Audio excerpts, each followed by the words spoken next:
Hello and welcome to Gravitas Plus. I'm Palki Sharma Upadhyay. The year is 2022 and India is celebrating 75 years of independence. 75 years ago, the British left India and we became free.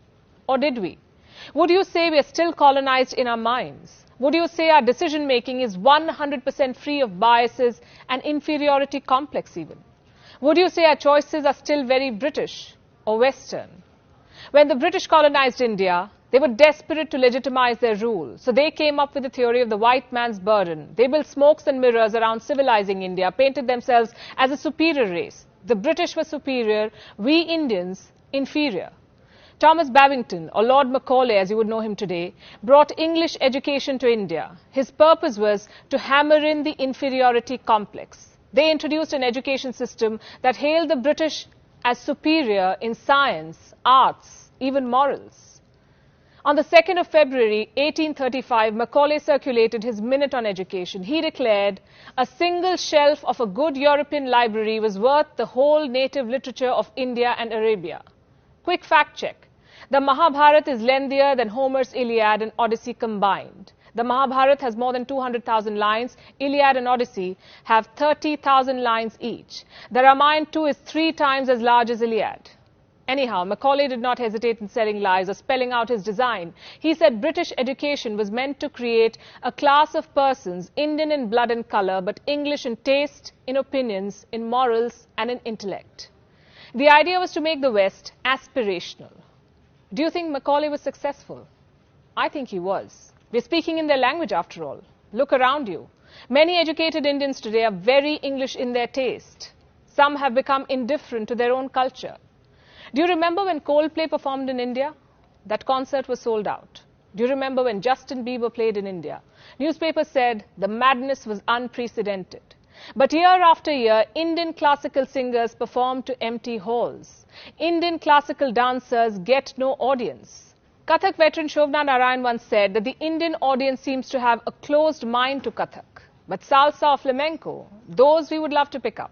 Because these dances are seen as aspirational. And nothing wrong in learning another dance form. It only enriches you, but not at the cost of denigrating your own.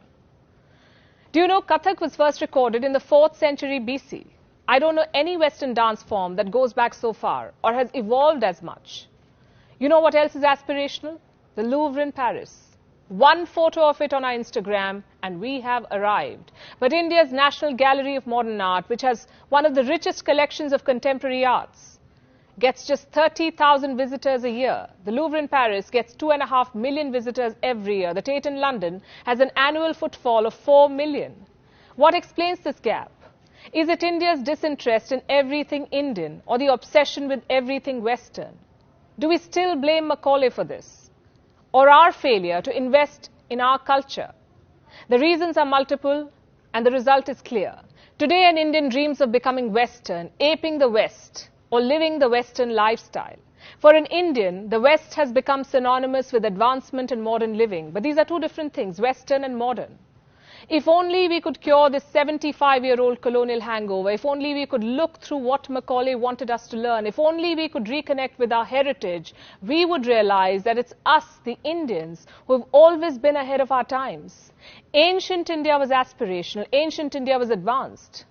Meet Bodhayana. He lived in 800 BC. He calculated what the world knows today as the Pythagoras theorem. Pythagoras lived in 570 BC in Greece. Most likely he picked the theorem from the Hindu sages he studied under.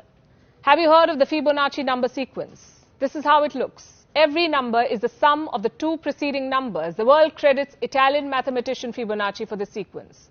But an Indian sage named Hemchandra wrote it long before Fibonacci. And Hemchandra was not the first, by the way. An Indian mathematician named Gopala studied these numbers long before Hemchandra or Fibonacci.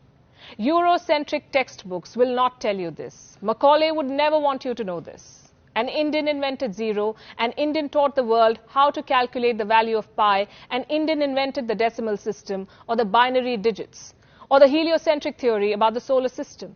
It was Aryabhat who first proposed that the earth is round, it rotates on its axis and revolves around the sun. Today we learn about Copernicus. We wear t-shirts and sweatshirts of NASA. But 1,000 years before Copernicus, Aryabhat determined the diameter of the earth. He also determined the diameter of the moon. The culture of science in India dates back 5,000 years. Did you know the modern English brick bonding was inspired by Indus cities? Today we look westward at the very mention of plastic surgery, but it was India that taught plastic surgery to the world. Meet Sushruth. He was an ancient Indian physician. He lived around 800 BC in the kingdom of Kashi. Sushruth Samhita is the earliest known document to give a detailed account of rhinoplasty. It also describes more than 300 different operations, some 121 surgical instruments. A lot of them are very similar to modern-day surgical tools. Sushruth would use herbs before an operation to prevent sepsis. He would also carry out cataract removal. This was in 800 BCE. Today we have lost out on this rich legacy because of our indifference to Indian heritage. And the West has time and again played it to its advantage. In the early 1990s, two American researchers staked a claim to the US Patent and Trademark Office. They said they discovered the healing properties of turmeric or haldi. These researchers were given the patent in 1995. Now here's what's funny. Indian households have been using turmeric paste on wounds for ages, but somehow we never filed a patent. Around the same time, a US company applied for another patent. This was about using neem as a pesticide, again something Indian farmers have known for ages. This patent too was granted. Do you think there is a lesson in all of these stories? I would say there is. The world we live in will always have false claims. History will always be Eurocentric. There will always be sharks stealing ideas and innovations. But if we don't reconnect with our rich heritage, we would continue to be fooled by Macaulay and company. We will continue to believe that Indians are inferior. The world won't remind you that the Industrial Revolution that started in the West was powered by the cotton gin, and that the machine was invented in India. India also had the earliest known dock. It was at Lothal in Gujarat. Steel was made in India as early as 500 BC. It is possible that Indian scientist Kannad devised the atomic theory centuries before John Dalton was even born.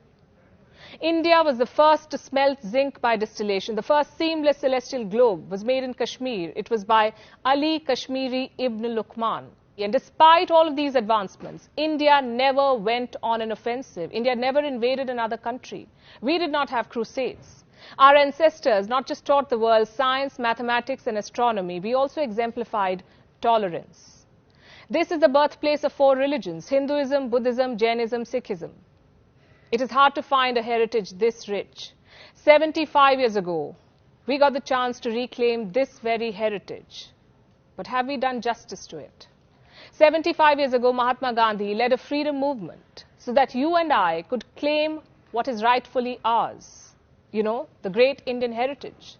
But 75 years on, our minds may still not be free and our spirit of innovation not completely unleashed. Look at the number of patents India filed in 2020 and compare this to the rest of the world. This is just one parameter, but it tells you the story. Freedom is supposed to nourish critical thinking. Freedom is about being proud of your culture, your color, your customs. So let's stop looking westwards. Let's look inwards. We've been free for 75 years. It's time we reclaimed our lost glory. It's time we reconnected with our heritage and got back to being what we've always been, far, far ahead of the times.